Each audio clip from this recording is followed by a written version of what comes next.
Hello बच्चों, welcome back to the channel. In the last video, मतलब जो मेरी प्रीवियस वीडियो थी, आई टोल्ड यू कि I will bring a video जिसमें कि मैं आपको ये बता सकूं कि बोर्ड एग्जामिनेशन में किस तरीके से आपको आंसर्स लिखने हैं, so that you can get full marks, पूरे मार्क्स आप स्कोर कर सके। बिकॉज बहुत सारे केसेस में ऐसा होता है कि बच्चे कंप्लीट आंसर करके आ जाते हैं, स्टिल आपको पूरे नंबर नहीं मिलते हैं। और हम घर आकर यही सोचते रहते हैं, मतलब जब रिजल्ट आता है तो हम ये सोचते हैं कि मैं पूरा करके आया था बट मेरे मार्क्स क्यों नहीं आए। That means basic question is why you lose mark even when you write correct answer और you do full paper. Complete paper करने के बाद भी आपके पूरे नंबर नहीं आ पाते। यहाँ पर समझ लीजिए कि पूरा पेपर करके आए, नंबर नहीं आ रहे हैं, तो कुछ ना कुछ गड़बड़ जरूर है। अब आज मैं सारी वो बातें आपको बताऊंगी कि जब हम कॉपी आपकी इवेल्युएट करते हैं, जब हम कॉपी आपकी चेक करते हैं बोर्ड एग्जामिनेशन में, तो एज अ टीचर हम क्या क्या चीजें देखते हैं जिससे कि हम आपको अच्छे मार्क्स दें। क्या-क्या चीजें देखते हैं और क्या-क्या चीजें आप कुछ ऐसी गलतियां करते हैं जिससे कि आपके मार्क्स लूज हो जाते हैं। तो वीडियो थोड़ा-सा बड़ा हो सकता है according to my previous video, जो मैंने पिछली थोड़ी सिलेबस डिलीट होने वाली वीडियोस बनाई थी, उसके अकॉर्डिंग थोड़ा लॉन्ग वीडियो रहेगा। बट आई प्रॉमिस यू कि बहुत ज्यादा यूजफुल, वेरी यूजफुल वीडियो आपके लिए रहेगा। आपको ये कंप्लीट वीडियो वॉच करना है and definitely I promise you, इसको वॉच करने के बाद डेफिनेटली आपको जब आप बोर्ड एग्जामिनेशन में बैठेंगे तो आपको इतना ज्यादा बेनिफिट होने वाला है, आप सोच भी नहीं सकते कि आपको मतलब कितना ज्यादा बेनिफिट होगा। अभी आपको लग रहा होगा ये चीजें हमें पता है, बट नहीं, बहुत सारी चीजें आपको नहीं पता है। बहुत सारी चीजें आपको नहीं पता है, जिनको पता है वेल एंड गुड, लेकिन जिनको नहीं पता है तो वो बहुत जरा ध्यान से सुन ले इस चीज को। सबसे पहली बात, चलो मैंने थोड़ा सा ठीक है स्टार्टिंग से बता देती हूँ, एक दो पॉइंट ऊपर नीचे हो गए हैं बट इंक्लूडेड सब कुछ है कि क्या क्या बातें आपको ध्यान रखनी है। सबसे पहले तो बच्चों देखो, स्टार्ट करने से पहले मैं आपको बता दूं, जैसे कि आपकी बोर्ड एग्जामिनेशन की कॉपी है, ठीक है, यहाँ बीच में एक पार्टीशन, मतलब ये 2 पेजेस आपके हैं, ठीक है। तो हम एक पेज की बात करें, देखो जब आप क्वेश्चंस बेटा स्टार्ट करते हैं तो मैं एक पेज की बात कर रही हूँ आपको। सबसे पहले आप ध्यान रखिए, यहाँ पर काफी सारा, एक तो लाइन ऑलरेडी बोर्ड की कॉपी में होती है, ठीक है, मान लीजिए बोर्ड की कॉपी में ऑलरेडी एक लाइन गिवन है, उसके बाद भी जब आप आंसर स्टार्ट करेंगे तो यहाँ पर थोड़ी सी दूरी से आप आंसर स्टार्ट करेंगे, ठीक है। यहाँ जैसे आपने बोर्ड की कॉपी है, ये इतना बड़ा पेज हो गया आपका, ये उन्होंने मार्जिन छोड़ रखी है, यहाँ पर जैसे आपने आंसर नंबर वगैरह डाला, तो आप यहाँ भी डाल सकते हैं आंसर नंबर। कोशिश करिए कि आप यहाँ डालें, आंसर नंबर 1 सेंटर में डालें, ठीक है। कोशिश करिए कि आप आंसर नंबर 1 सेंटर में डालें। फिर से एक बार बता देती हूँ, बोर्ड की नोटबुक है, ठीक है, ये उन्होंने लाइन दी है, यहाँ पे मैंने भी सेंटर में नहीं डाला, आप यहाँ आंसर नंबर 1 सेंटर में डालिए। उससे क्या होता है, देखो क्वेश्चन ये आता है कि मैम क्यों हम यहाँ क्यों नहीं डाल सकते। देखो फर्स्ट पेज पे चल जाता है, जब यहाँ कॉपी पे ना आप थ्रेड लगाते हैं, जैसे आपने सेकंड कॉपी ली, सी कॉपी ली, आपने थ्रेड लगाया, तो बच्चों थ्रेड के टाइम पे ना कुछ बच्चे इतना छोटा छोटा आंसर नंबर 1 2 लिखे आते हैं, थ्रेड के टाइम पे ये यहीं पर ना, यहीं पर कहीं पर छुप जाता है। तो कई बार ऐसा होता है, वैसे तो बोर्ड एग्जामिनेशन में जब हम कॉपी चेक करते हैं बहुत ध्यान से चेक करते हैं कि बच्चे ने आंसर लिखा है नहीं लिखा है, आंसर नंबर डाला है, बट स्टिल आपको कोई भी चांस यहाँ पर नहीं लेना है। तो आप सेंटर में आंसर नंबर 1 लिखिए, यहाँ से अपना आंसर आप स्टार्ट कर दीजिए। ये बात ध्यान रखिए। दूसरा क्वेश्चन जब आप करेंगे, ठीक है, वो मैं बताती जाऊंगी, अभी यहाँ पे सेंटर की आपको बात ध्यान रखनी है। चलो स्टार्ट करते हैं अपने फर्स्ट पॉइंट से। ये चीजें जो मैंने अभी बताई है ये भी अभी आगे आने वाली है, बट आप फर्स्ट पॉइंट से स्टार्ट करिए। Start new section on a new page. बहुत अच्छे से ध्यान रखना है, मैंडेटरी तो नहीं है, बट इतना पॉजिटिव इंप्रेशन देता है जैसे कि आपका एक सेक्शन यहाँ पर खत्म हो गया। मान लिया आप पेपर कर रहे थे और यहाँ पर कहीं मिड में आपका एक सेक्शन खत्म हो गया। बहुत बच्चे सेक्शन यही स्टार्ट कर देते हैं, सेक्शन बी।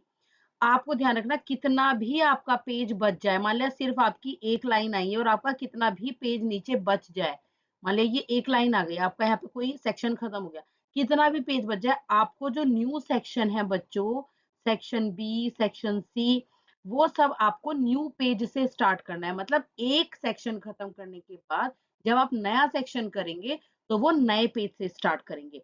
बहुत इंपॉर्टेंट बात है ये, बहुत अच्छे से इस बात को आपको ध्यान रखना है। Secondly, leave space between the answers. जैसे ही आपका आंसर नंबर 1 हुआ, आपने कॉपी में आंसर नंबर 1 लिखा और ये आंसर नंबर 1 आपका, यहाँ से आपने स्टार्ट किया, चल दिया हो गया, ठीक है, 3-4 लाइन में आपका आंसर आ गया। उसके बाद बच्चों ध्यान रखना है, आपको एटलीस्ट 2 या 3 लाइन का गैप, 2 या फिर 3 लाइन का गैप आपको छोड़ना है, देन आपको आंसर नंबर 2 लिखना है। मोस्ट इंपॉर्टेंट बात है, ये मर्ज नहीं करने हैं कि फटाफट आंसर यहाँ खत्म हुआ, आंसर नंबर 1 और यहाँ आंसर नंबर 2 डाला और यहाँ से करना स्टार्ट कर दिया, नहीं करना आपको। कुछ भी हो, आपको इतना गैप बीच में रखना है कि इजीली अंडरस्टैंड हो पाए, इजीली अंडरस्टैंड कर पाए बोर्ड एग्जामिनर कि भाई यहाँ पे इस बच्चे का आंसर नंबर 1 खत्म हुआ है, नाउ यहाँ पर इसका आंसर नंबर 2 स्टार्ट हुआ है। ठीक है, ध्यान रहेगा, लीव करनी ही करनी है आपको, 2 से लेकर 3 लाइन का गैप इसमें बनाना है। Draw line after each answer, हर आंसर के बाद, देखिए इन पे नंबर तो नहीं करते इन चीजों पे जो मैं आपको बता रही हूँ, बट कहीं ना कहीं ये बहुत ज्यादा पॉजिटिव चीजें लेके आती हैं, कहीं ना कहीं बहुत ज्यादा। फॉर एग्जाम्पल देखो, जैसे आपका आंसर नंबर आपने डाल दिया, आंसर नंबर 1 आपका चल रहा है सेंटर में डाल के, उसके बाद आपने 3 लाइनें छोड़कर यहाँ पर कर दिया। कई बार ऐसा होता है ना कि बच्चा अगर भूल भी जाए आंसर नंबर डालना, आपको ऐसा लग रहा होगा हम इतने बड़े बच्चे हम कैसे भूल सकते हैं, बट बेटा जब हम कॉपी चेक करते हैं तो कुछ बच्चे ऐसे हैं जो थोड़ा बिलो एवरेज वगैरह होते हैं, तो वो जो है ना वो कर देते हैं, बच्चों इस बात को गलत कर देते हैं कि वो आंसर नंबर छोड़ देते हैं कई बार, ठीक है, छूट जाता है जैसे भी होगा, तो एग्जामिनर को ना पता चल जाता है कि इस बच्चे ने एक आंसर किया हुआ है, उसके बाद इतना गैप छोड़ के कुछ और भी लिखा हुआ है, दैट मीन्स इस गैप का मतलब वो समझ जाता है कि बच्चे ने दूसरा शायद कोई आंसर किया है। और अगर कोई बहुत अच्छा एग्जामिनर होता है, अच्छे वाले होते हैं, तो कई बार, हमेशा नहीं, कई बार वो जैसे बच्चा फेल होने वाला हो तो अपने आप आंसर ढूंढ लेता है कि भाई इसने ये किसने, इस बच्चे ने कौन से का आंसर लिखा होगा, तो कई बार आंसर नंबर 4-5 जो भी है अपने अकॉर्डिंग डाल देता है, ठीक है, अपने अकॉर्डिंग वो डाल देता है, ऐसी बात नहीं है कि हमेशा गलत कर देंगे, बट आप अपनी तरफ से सेफ रहिए कि आपको तो लिख के आना है, क्लियर है।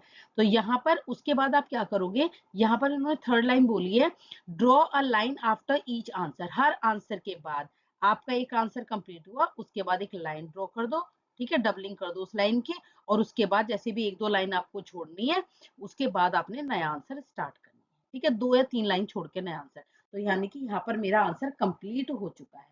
ये बहुत इंपॉर्टेंट बात है, मैं आपको बता रही हूँ।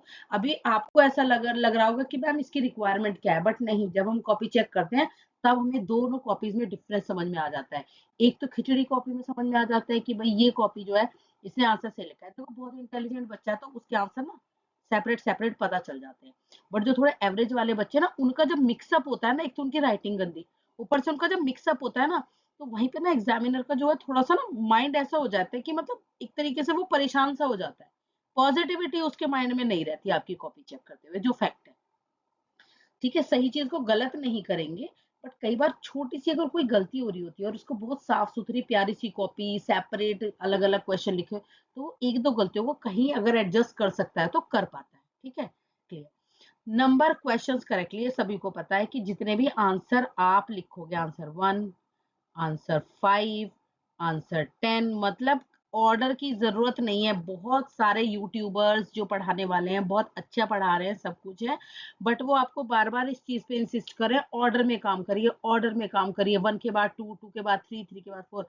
देखो बच्चों, हमेशा आपको प्रेफरेंस देनी है उस चीज को कि आपको बेस्ट क्या क्या आता है, आपको बेस्ट क्या क्या आता है, ऑर्डर का कोई मैटर नहीं है, आप ऑर्डर से मतलब नहीं है, आप आंसर लिख लिए, मान लिया आप सेक्शन ए का एक आंसर कर पा रहे हैं, मान लिया आपने सेक्शन बी को ले लेते हैं कि भाई सेक्शन बी के केवल मैम मैं 2 कर पा रहा हूँ, आंसर नंबर 2 कर पा रहा हूँ, वो आंसर नंबर मान लिया कोई भी हो गया 17 कर पा रहा हूँ मैं, और आंसर नंबर 19 कर पा रहा हूँ, अब मुझे सेक्शन सी ज्यादा अच्छा आता है, तो बच्चे आप जो है नेक्स्ट पेज पर सेक्शन सी लिख सकते हैं कि अब मैं सेक्शन सी का करने जा रहा हूं, और सेक्शन सी का है ये आंसर नंबर जो भी है आपका 20, 22, 23। मतलब मैं सिर्फ आपको ये कहना चाह रही हूँ, ये बताना चाह रही हूँ कि अगर आप ऑर्डर में नहीं कर पा रहे हैं, आप कह रहे हैं कि मैम मैं बीच बीच में से करना चाह रहा हूँ और मैं बेस्ट कर सकता हूँ, मैं अच्छे आंसर्स पहले लिखना चाहता हूँ जो मेरे बिल्कुल अप टू डेट है, जो मैं बिल्कुल क्लियर कट मुझे याद है, तो आप उनको तैयार करिए, सबसे पहले पेपर में आप वो करिए जो आपको अच्छे से तैयार है। ऑर्डर के चक्कर में रह के आपको ये नहीं करना 1 के बाद 2 ही करूंगा चाहे मेरा कितना भी गलत हो। शुरू में ही अगर कॉपी में कुछ गलत चीजें दिखाई दे गई तो वहीं से एग्जामिनर समझ जाता है कि बच्चा बस ऐसे ही है। अब मान लिया आपको 10 क्वेश्चन बहुत अच्छे से आते हैं, आपने सारे अच्छे वाले क्वेश्चन पहले ही कर दिए, उसको इतना ईज़ी लगता है चेक करने में और उसको इतना मज़ा आ जाता है कॉपी चेक करने में, यहीं से आपके अंदर ना उसके एग्जामिनर के अंदर आपके लिए बड़ा एक सॉफ्ट कॉर्नर हो जाता है कि भाई बड़ा अच्छा बच्चा है, ठीक है, बहुत बढ़िया-बढ़िया आंसर लिखे। बाद में 1-2 आंसर गलत भी होते हैं, तो उसमें वो देखो एग्जामिनर जो कॉपी चेक करते हैं ना ह्यूमन बीइंग्स करते हैं, तो वो थोड़ा-सा आप भी मान सकते हैं कि उनके अंदर भी सॉफ्ट कॉर्नर रहता है कि भाई इतना अच्छा बच्चा है, चलो 1-2 क्वेश्चन में कुछ डायग्राम वगैरह में कुछ गड़बड़ हो गई होगी, तो वो देख लेते हैं, आप समझ जाइए कि भाई थोड़ा बहुत देख लेंगे कि भाई चलो कोई नहीं, आंसर सही लिखा है, डायग्राम गलत है, या फिर डायग्राम सही बनाया, आंसर नहीं हो पा रहा, तो वो डायग्राम पे भी नंबर दे देते हैं। क्लियर है? मेंटेन नीटनेस, नीटनेस मतलब नीट, लेजिबल यानी कि बढ़िया हैंडराइटिंग आपके लिए इम्पोर्टेंट है। इम्पोर्टेंट तो है, लेकिन आपको ये नहीं देखना कि बहुत बढ़िया हैंडराइटिंग के चक्कर में मैं स्लो लिखूं, मेरी हैंडराइटिंग बड़ी सुंदर आएगी, नहीं, ऐसा कुछ नहीं है। हैंडराइटिंग साफ करिए, नीट करिए और अच्छी भी करिए, लेकिन अगर आपकी हैंडराइटिंग बहुत अच्छी नहीं है, मोती जैसे नहीं आप लिख पा रहे हो, तो मोती जैसा लिखने के चक्कर में आप पेपर नहीं छोड़ेंगे। ठीक है, अपने अकॉर्डिंग लिखिए, साफ साफ काम करिए, हैंडराइटिंग चल जाती है, थोड़ी बहुत इधर उधर बस समझ में तो आना चाहिए ना। अवॉइड ओवर राइटिंग, मान लिया आप कुछ लिखना चाह रहे हैं, यहाँ पर जो भी कुछ आपने कोई वर्ड लिख दिया, वर्ड, अब आपको समझ आया वर्ड को मुझे वर्ल्ड करना है, ठीक है, आपको मुझे वर्ड को वर्ल्ड करना है, तो जबरदस्ती यहाँ एल मत घुसाना, ठीक है, कि भाई ऐसे कर दिया मैंने इसको, आप दोबारा इस पे एक लाइन लगाइए। काटने का सिर्फ ये तरीका होता है, कट किया सिर्फ 2 लाइन से कर दो या 1 लाइन से कट कर दो, और उसको दोबारा वर्ड को लिखिए, वर्ल्ड, दोबारा ही ये वर्ड लिखा जाएगा, ठीक है। तो इस तरीके से सिंगल लाइन से आप कट कर सकते हैं कोई भी चीज, और जो लिखना है उसका नेक्स्ट आप करेंगे, और ठीक है बच्चों, ये बात को आपको ध्यान रखना है।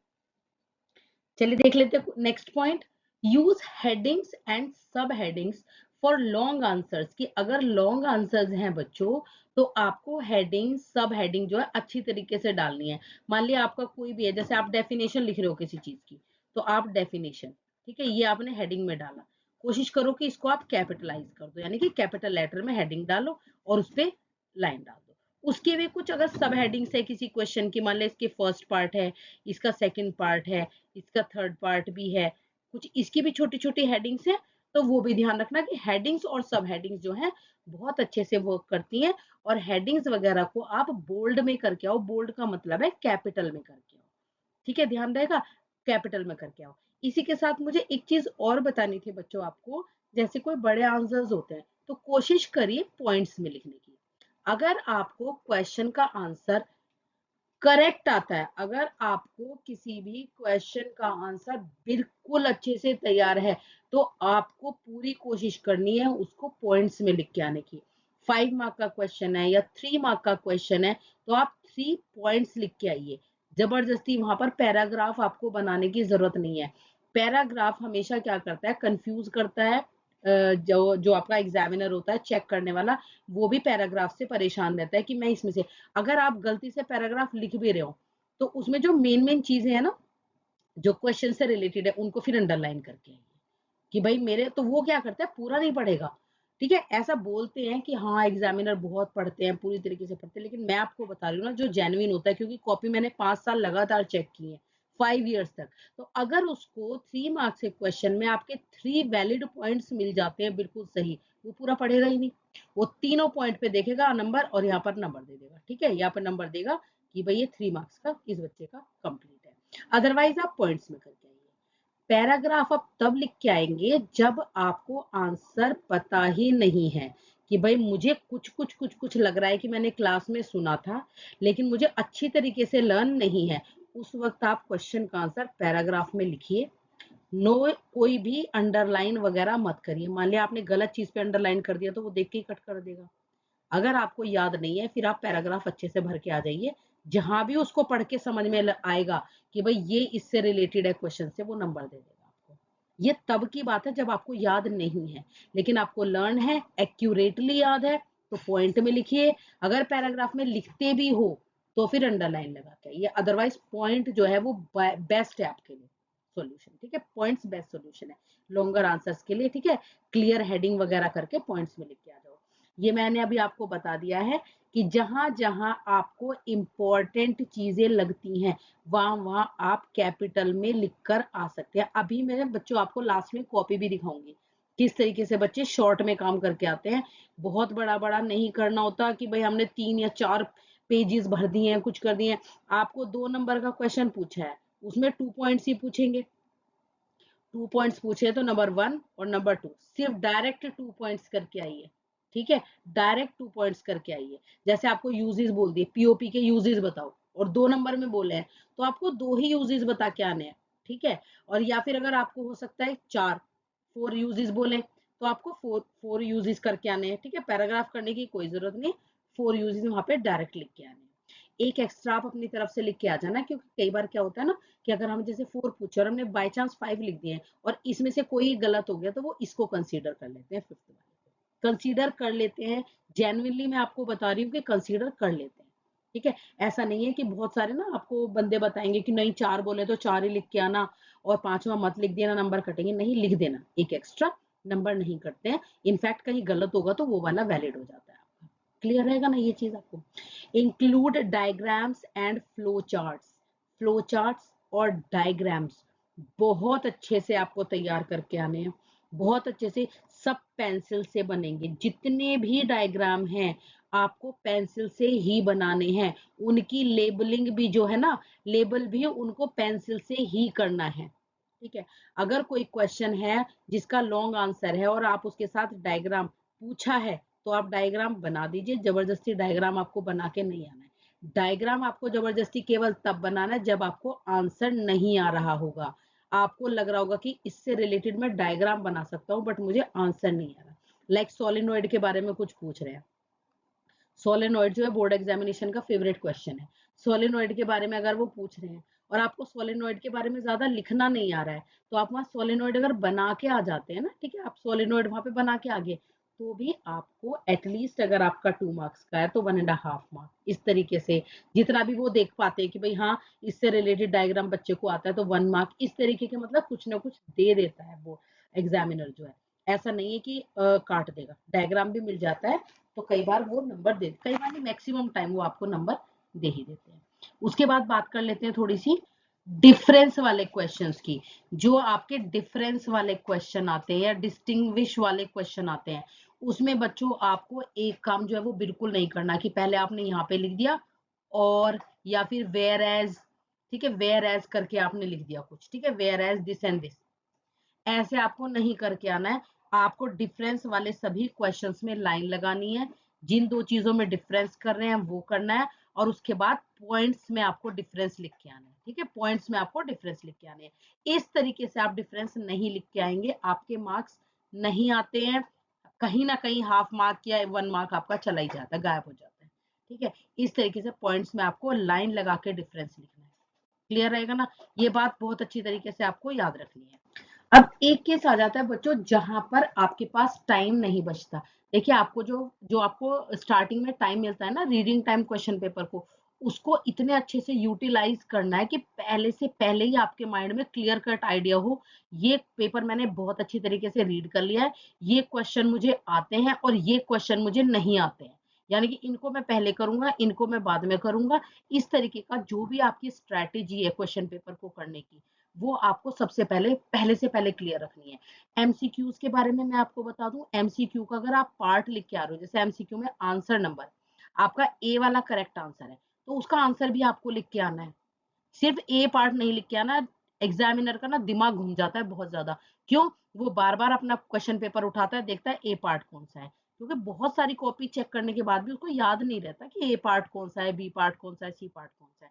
क्लियर है ना, तो ये आपको ध्यान रखना है। आपका आंसर नंबर 2 में, आंसर नंबर 2 में डी पार्ट है तो उस डी पार्ट को आपको लिख के आना है कि ये वाला मेरा एमसीक्यू का आंसर है।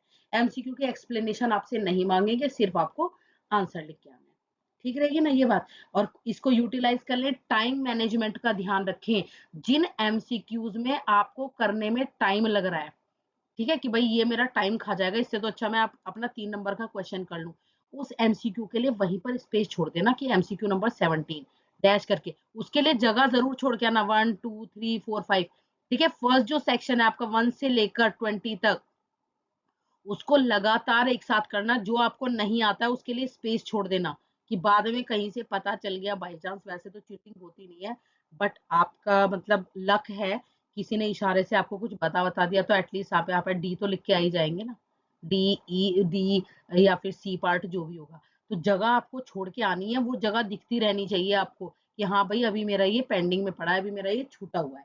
ठीक है, तो ये आपको ध्यान रखनी है। और क्या क्या बातें आपको ध्यान रखनी है बच्चों? हाँ, तो मैं बता रही थी ना, चलो ये बात हो गई कि एमसीक्यू की आपको ध्यान रखना है कि जगह छोड़ के आनी, और एमसीक्यू की एक्सप्लेनेशन वो आपसे नहीं मांगेंगे।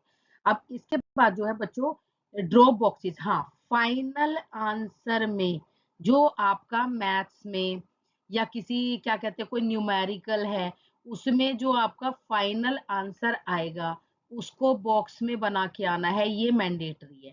ठीक है, उसको बॉक्स में मतलब बना के बॉक्स को अच्छी तरीके से करके आना है। आंसर नंबर जो भी आपका है, आंसर नंबर मान लिया जो भी आपका आंसर नंबर 2 या 3 है, उसका जो आंसर आ गया आपका वो करके आ गया 10 यूनिट्स या 10 मीटर या कुछ भी, तो इसको आपको ऐसे बॉक्स में बना के आना है। ये बात का खास ध्यान रखना है बिल्कुल। उसके बाद लास्ट के 10 मिनट्स आपको इस तरीके से टाइम मैनेजमेंट करना है कि लास्ट के 10 मिनट आपको चेकिंग करनी है। यहाँ पर मैक्सिमम बच्चों की गलती होती है। ठीक है, यहाँ पर चेकिंग करनी है। अब चेकिंग कैसे करते हैं वो बहुत अच्छी तरीके से ध्यान रखें। बच्चे क्या करते हैं, बोर्ड का क्वेश्चन पेपर लिया, हाँ मैंने फर्स्ट कर लिया, हाँ मैंने सेकंड कर लिया, हाँ मैंने थर्ड कर लिया। नहीं, ये फर्स्ट कहाँ है मेरी कॉपी में हो रखा है, जब आपको वो आपकी आंसर शीट में दिख जाए तभी आप टिक लगाएंगे कि ये मैंने कर लिया। क्वेश्चन नंबर 2 जो बोर्ड के आपके क्वेश्चन पेपर में है, जब आपको वो आंसर नंबर 2 अपनी कॉपी में दिखाई दे जाए कि मैंने कर रखा है, तब ही टिक लगाना है। तब तक टिक ही नहीं लगाना जब तक कि वो आंसर आपको नहीं दिखे, क्योंकि उस टाइम बच्चों आपकी सिचुएशन ऐसी होती है, आपको लगता है ये भी कर लिया, ये भी कर लिया, ये भी कर लिया, और साथ में कोई पार्ट होता है ना। मान लिया क्वेश्चन नंबर 3 है और क्वेश्चन नंबर का ए पार्ट है, बी पार्ट है और सी पार्ट है। आपको लगा क्वेश्चन नंबर 3 है, कर लिया। ये ए पार्ट दिख जाए, ये बी पार्ट दिख जाए, ये सी पार्ट दिख जाए, तब आप इस पे टिक लगा के आएंगे, हाँ ये मेरा हो गया। पार्ट्स में इतनी ज्यादा गलती होती है बच्चों की, बच्चों का पार्ट्स रह ही जाता है। ठीक है, कोई ना कोई पार्ट बच्चों का छूट ही जाता है। ये अपनी स्पेलिंग्स वगैरह चेक कर लेना अच्छी तरीके से, और लास्ट के 10 मिनट्स में आपको रिवीजन करना ही करना है, कुछ भी हो जाए आपको। अब इस केस में आता है, मैम मेरा एक क्वेश्चन बचता है और मेरे पास टाइम बच नहीं रहा है बिल्कुल भी। एक क्वेश्चन आपका अगर बच जाए, ठीक है, और आपको लग रहा है ये तो बहुत बड़ा क्वेश्चन बैठेगा, इसको कैसे करूं, टाइम है नहीं, तो लीव नहीं करके आना है। उससे रिलेटेड कोई भी फ्लो चार्ट है, कुछ भी है, उसे फटाफट करके आ जाओ। लाइक आपके लिए आ गया कि हाइड्रोकार्बन्स बताइए कितने टाइप के होते हैं, हाइड्रोकार्बन्स कितने टाइप के होते हैं। अब आप पैराग्राफ में लिखने में या फिर लाइंस में लिखने में आपको टाइम लिख रहा है, तो आप क्या करोगे, हाइड्रोकार्बन यहाँ पर सैचुरेटेड, यहाँ पर अनसैचुरेटेड, यहाँ पर अल्केन्स, ठीक है, अल्केन्स, और यहाँ पे अल्कीन और अल्काइन, और इनका क्या कहते हैं, इनका जो फॉर्मूला है, बस इतना भी आप कर दोगे ना तो भी आपके फुल मार्क्स आते हैं। फुल नहीं तो ज्यादा से ज्यादा हाफ कट जाएगा बस, अदरवाइज आपके कंप्लीट मार्क्स आएंगे। आपको मेरी बात समझ में आ रही है ना? छोड़ के नहीं आना है। अगर टाइम की कमी है और आपको पता है कि इस क्वेश्चन में क्या होना है, तो उसका फ्लो डायग्राम बना के आ जाओ। ठीक है, उसका फ्लो चार्ट बना के आ जाओ, बहुत अच्छे से नंबर मिल जाते हैं, कोई दिक्कत नहीं होती है, बहुत अच्छे से। ठीक है, और ये बातें आप ध्यान रखिए, examiners love clean and well organised paper. Well organised का मतलब ये नहीं होता कि बिल्कुल आप 1 2 3 4 20 क्वेश्चन तो आप लाइन से करिए एमसीक्यू वाले। ठीक है, बल्कि अब तो आपका पैटर्न ही चेंज हो गया है। ठीक है, आपका पैटर्न चेंज हो गया है, तो पैटर्न आप ध्यान से देख लेना भाई। सीबीएसई का जो साइंस का है सैंपल पेपर में तो वो चेंज हो गया है। ठीक है, तो आप उसके अकॉर्डिंग ऊपर नीचे आंसर नंबर और सेक्शन नंबर डाल देना, कोई दिक्कत नहीं है। इतनी मेहनत एग्जामिनर कर लेता है कि वो सेक्शन पड़ा हुआ है वहां पर और क्वेश्चन नंबर पड़ा हुआ है, वो उसकी ड्यूटी है चेक करने की। क्लियर है ना, वो उसकी ड्यूटी है। तो ये डायग्राम्स वगैरह सब बहुत अच्छी तरीके से। अब आपको थोड़ा सा मैं ये बता दूं, दो तो मैंने आपको कॉपीज दिखा दी, और मतलब दो क्वेश्चन की किस तरीके से क्वेश्चन करने हैं, और मैं आपको एग्जैक्टली बता देती हूँ कि आंसर नंबर और ये डालना इतना रिक्वायर्ड क्यों है। ठीक है, चलो यहाँ पर देख लेते हैं कि जैसे ये बच्चों देखो, ये क्वेश्चन दिया हुआ है, explain the reaction of acid and bases with metal. ठीक है, मेटल कार्बोनेट और मेटल ऑक्साइड, इस तरीके से क्वेश्चन दिया हुआ है। तो आपको क्या करना है, जैसे इस बच्चे ने आंसर दिया हुआ है, ठीक है, एसिड्स के बारे में केवल अभी मैं बता रही हूँ, बेसिस के बारे में अभी यहाँ पर नहीं दिया हुआ है। तो देखो जैसे इसने हेडिंग डाली है कि मैं क्या दिखा रहा हूँ, एसिड की रिएक्शन मेटल के साथ दिखा रहा हूँ, मैंने लिख भी दिया है और मैंने इक्वेशन दे दी, सब कुछ सेपरेट सेपरेट सेपरेट लाइन में, कहीं खिचड़ी नहीं पकाई। फिर मैं एसिड की रिएक्शन मेटल कार्बोनेट के साथ दे रहा हूँ, क्या बनता है, और रिएक्शन दे दी है, ये दिया क्या बनता है, रिएक्शन। इसी तरीके नीचे आप बेसिस के बारे में बता दो, हेडिंग डालो बेसिस के बारे में और फिर बेसिस के बारे में बता दो, क्लियर रहेगा। अब ये मैथ्स का एक क्वेश्चन देख लेते हैं, स्टेप वाइज ध्यान रखना, पहले आपको क्वेश्चन डालना है, ठीक है, गिवन मटेरियल हर हाल में लिखना है, टू प्रूव या टू फाइंड आपको हर हाल में लिखना है। उसके बाद बच्चों फॉर्मूला आपका हो गया, कोई कंस्ट्रक्शन है वो कंस्ट्रक्शन आपको डाल के आनी है कि मैं ये कंस्ट्रक्शन कर रहा हूं, उसके बाद आप फॉर्मूला लिख देना, कोई दिक्कत नहीं है। हर चीज पर नंबर है, हर चीज पर नंबर है। उसके बाद आपने पुट किया, अब आपको जब सॉल्व करना है तो यही इसके आगे जैसे हम पढ़ा देते हैं जल्दी जल्दी में नहीं करना, हर स्टेप को आपको, हर कैलकुलेशन को एक नए स्टेप से करना है, ठीक है। इसके बाद ये, उसके बाद ये, उसके बाद ये, इस तरीके से आपको करना है। और जो आपका फाइनल आंसर आएगा इसको ये आपको बॉक्स में बना के, ध्यान रहेगा हर स्टेप पे कैलकुलेशन में हर नई लाइन स्टार्ट होगी, आपको ये ध्यान रखनी है, कैलकुलेशन में हर नई लाइन स्टार्ट होनी है, ये ध्यान रखना। बोर्ड की कॉपी में बच्चों आपको जो नंबर मिलते हैं ना वो इस तरीके से मिलते हैं, जैसे ये पार्ट है आपको, ये आपका 1 मार्क का है, तो तीनों चीजें इसको सही लग रही है, यहाँ पे 1 देंगे, यहाँ पे 1 देंगे और यहाँ पे 1 देंगे और यहाँ पे लिख देंगे कि आ गए इस बच्चे के 3 नंबर। अगर ये टोटली 3 नंबर का मान लिया, बेसिस वाली अलग चीजें और एसिड्स वाले, तो यहाँ हाफ, यहाँ हाफ, यहाँ हाफ, ऐसी बेसिस में जितने नंबर आए आपके, बेसिस में आपके जितने आ जाएंगे, उन सबको कैलकुलेट करने के बाद वो यहाँ पर नंबर देते हैं कि इस बच्चे क्या है 4.5, ऐसे समझ में आ गया। इस तरीके से आपकी बोर्ड की कॉपी चेक होती है, स्टेप वाइज आपकी सारी कॉपीज चेक होंगी, ठीक है। फॉर्मूले पे हाफ मिलेगा आपको राइट हैंड साइड पे, गिवन पे हाफ मिलेगा, फॉर्मूले पे हाफ मिलेगा, पुटिंग पे आपको हाफ मिलेगा, कैलकुलेशन पे हाफ मिलेगा, जिस तरीके से भी मतलब मार्किंग स्कीम होती है, और फाइनल आंसर पे हाफ मिलेगा। तो ये हर एक स्टेप आपके लिए मैंडेटरी हो जाता है, तब वो कैलकुलेट करके देंगे 1 2 3 4 जितने भी आपके नंबर बैठ रहे हैं कि भैया 2.5 मार्क्स इस बच्चे ने गेन किए, यहाँ सर्कल लगेगा। इस तरीके से आपकी बोर्ड की कॉपी चेक होती है।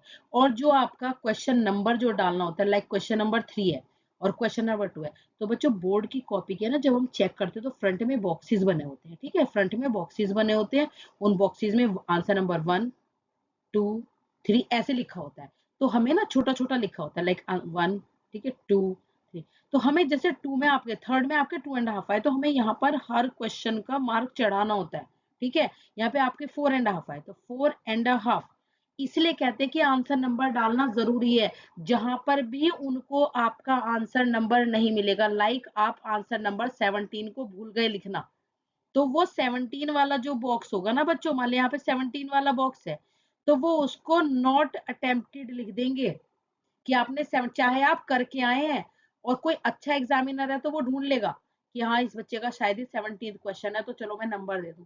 लेकिन कोई थोड़ा सा ऐसा एग्जामिनर आ गया स्ट्रिक्ट रूल वाला बिल्कुल, ठीक है, या कोई सेंटर चेकिंग का ऐसा पड़ा कि बहुत स्ट्रिक्ट चेकिंग हो रही है वहां पर, तो वो लिख देंगे नॉट अटेम्प्टेड कि भाई इस बच्चे ने करा ही नहीं है, ठीक है। इसलिए मैं आपको बता रही हूँ कि आंसर नंबर डालना कितना जरूरी है। अब जितनी बातें मुझे मतलब अभी आपको समझाने के लिए आई कि भाई मैं ये चीजें बता दूं, वो सब मैंने आपको बता दी है। कुछ रह जाता है तो मैं नीचे आपको कमेंट में मेंशन कर दूंगी, तो ये बातों का आपको ध्यान रखना है। शायद इसमें से काफी चीजें आपको नहीं भी पता हो, बट इसको अच्छी तरीके से आप वीडियो को देख लें, बाकी अपने फ्रेंड्स वगैरह को शेयर कर देना। आपको वीडियो लॉन्ग लग रही है तो डबल स्पीड पे करके चला लो, 1.5 पे चला लो, बट सुननी आपको पूरी वीडियो है, ठीक है। चैनल को सब्सक्राइब कर लीजिए क्योंकि यहाँ पर और ऐसी जो है वीडियोस आने वाली हैं। सेकेंडली पीवाईक्यूज वगैरह सैंपल पेपर में आपके अपलोड करेंगे। Thank you so much for watching. Share जरूर करें अपने फ्रेंड्स को, कीप वॉचिंग एंड शेयर जरूर करें please. Thank you so much.